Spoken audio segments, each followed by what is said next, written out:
And in further updates on that phone call between Prime Minister of Pakistan and the Indian Prime Minister designate, sources have told WION that Imran Khan has been invited for the Indian Prime Minister-elect Narendra Modi's swearing in.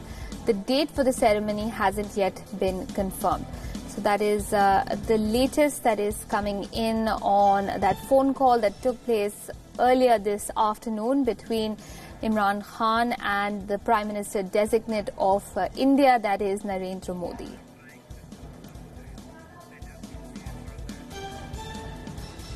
Now remember, Imran Khan was among the first few leaders to tweet in congratulations for Narendra Modi and his Bharatiya Janata Party after their historic victory in the Lok Sabha elections, the results of which were announced this past Thursday on May 23rd. Mr. Modi has come back with a resounding mandate for a second term in office. He's expected to be sworn in as the Prime Minister of the country by the end of the month.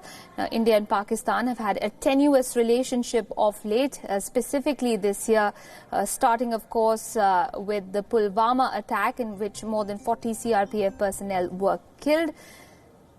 This was followed up by India's preemptive strikes on a number of terror establishments across the border in Pakistani territory. Let me go across to my colleague Siddhant Sibbal, WION's principal diplomatic correspondent. He's joining us on the phone line for more. The phone call has taken place, Siddhant, between Imran Khan and Prime Minister Modi. We are given to understand that there may have been an invitation also extended to the Pakistani Prime Minister for Mr. Modi's swearing in. Can you fill in the blanks for us?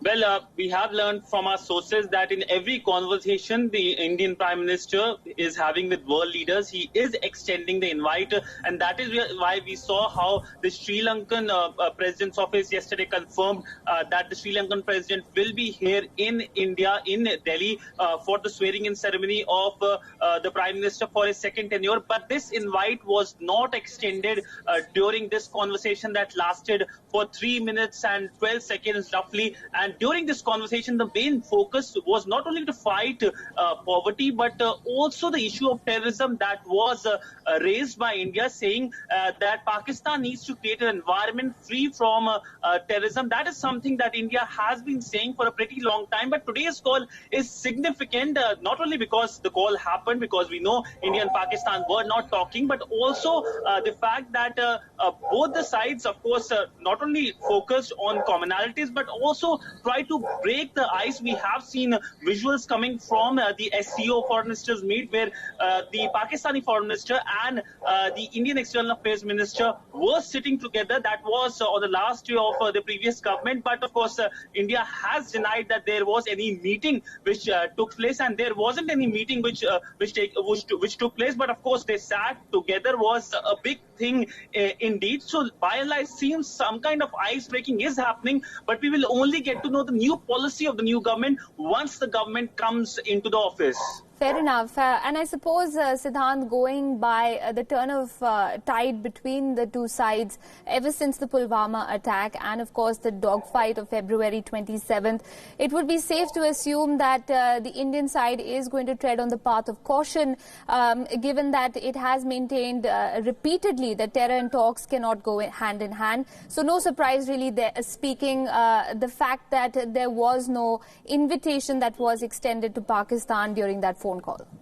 Well, of course, no invitation was extended, and the path of caution will be taken by New Delhi, because New Delhi has been bruised many times. It's not the first time India has been impacted by a terror attack. Pulwama was indeed big, but before that also, whenever New Delhi tried to take any initiative, whether it's the famous visit by the Indian Prime Minister to Lahore while coming from Afghanistan, India got Pathankot, then Uri, then Pulwama. So obviously India is bruised many times, and third time, obviously India will not be doing any kind of mistake in dealing with Islamabad and with a government which is considered to be backed by Rawalpindi in a very strong way. India, of course, will be treading the path of caution, but by and large, right now the focus is the big swearing-in ceremony. Of course, we know that no invite was extended, but there's still time till Friday before anything can happen. It's India and Pakistan, but it seems as of now that he might not be invited.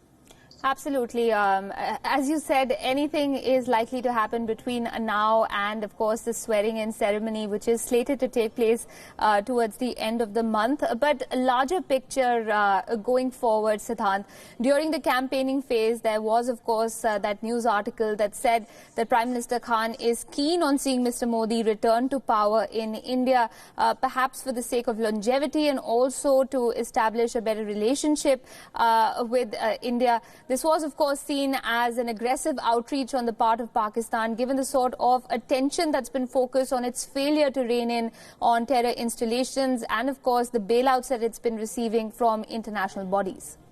Well, of course, that remains the big issue. But by and large, right now, the focus will be shifting in few weeks from now to a big thing, which is the SCO summit that will take place in Kyrgyzstan in the second week of June. Both the Indian Prime Minister Narendra Modi and the Pakistani Prime Minister will be under the same roof, and everyone, of course, are going to speculate if they're going to meet or not going to meet. By and large, it doesn't seem that there is going to be a drastic shift in the Modi government's policy, because the policy talks and terror can't go together, but talks on terror can happen. That is the main policy that has been in place since 2014. We know that how India took offense and cancelled the secretary level talks during the first year of the Modi government, the first tenure, primarily because the Pakistani High Commissioner was keen to meet the Kashmiri separatists. That line continued till the very last year. We saw the Pakistan National Day, which was marked earlier this year at the Pakistan High Commission. We saw no Kashmiri separatists reached because of the fact that how India took a strong stance against Pakistan interfering in internal affairs of India. And also last year we saw how Pakistani Prime Minister, after swearing in the office, he was keen to engage with India. He said that both the foreign ministers should meet with each other on the sidelines of the UNGA. But before that meet could happen, there was an attack in Kashmir in which people died, and India immediately cancelled the talks between both the leaders, matter of 24 hours. All right. So it's a long road ahead before we can talk about even the prospect of peace between the two sides. We leave it at that, Siddhant, for now. Thanks very much for joining us.